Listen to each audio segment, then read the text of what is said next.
Jerusalem, the city of gold, the capital of the Jewish people for over 3,000 years, a holy place for the Christian and Muslim worlds. Jerusalem, the object of all passion and desire. Jerusalem has become Israel's political and religious capital, and the Palestinians demand it become the capital of a Palestinian state. As Israel celebrates the 40th reunification of Jerusalem, once again its future is threatened by division, at least in ink. Deputy Prime Minister Chaim Ramon presented his proposal for its division, a plan that generated harsh criticism both in Israel and the Jewish world. The division of Jerusalem, an explosive subject.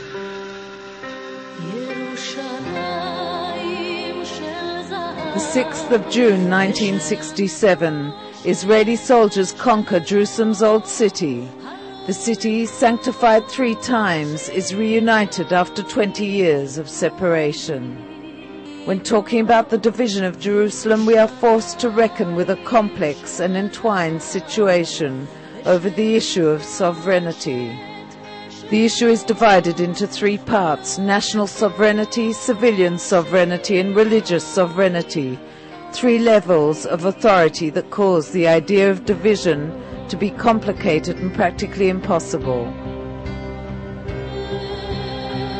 In 1993, Israel and the Palestinians signed a mutual agreement, the Oslo Accords. The division of Jerusalem was not discussed and postponed to a later step, but was never reached.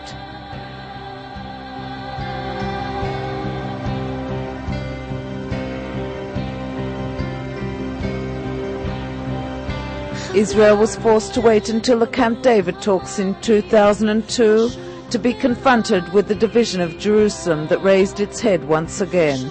Then Prime Minister Ehud Barak offered Yasser Arafat limited civilian control on the holy city and not national sovereignty.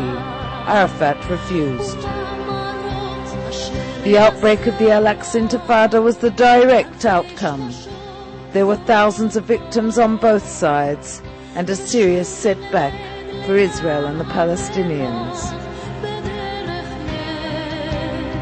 In 2001, the talks at Taba were the last chance for negotiations. Israelis, Palestinians and Westerners gathered in an attempt to save the Middle East from plunging into chaos. Jerusalem and its division went up in smoke. Arafat was offered full sovereignty on the Arab quarters but chose to refuse and dragged the region into a bloodbath.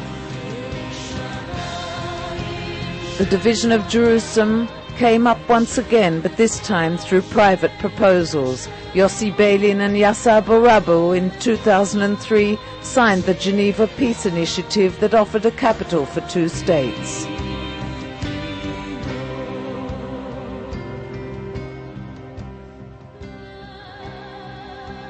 The entire world, fatigued from years of violence, turns to the roadmap, a peace initiative that fails to discuss the division of Jerusalem.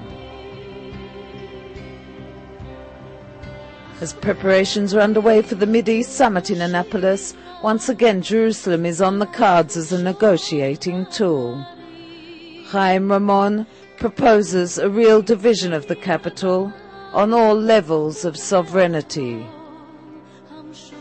The threat of renewed violence in the streets of Jerusalem hangs over the head of the decision-makers. Deputy Prime Minister Eli Yishai threatened to quit the coalition if the status of Jerusalem is raised. 40 years after its reunification, talk for its division never ceases. The city of passion and desire is tense. The division of sovereignties within the capital will change the Middle East.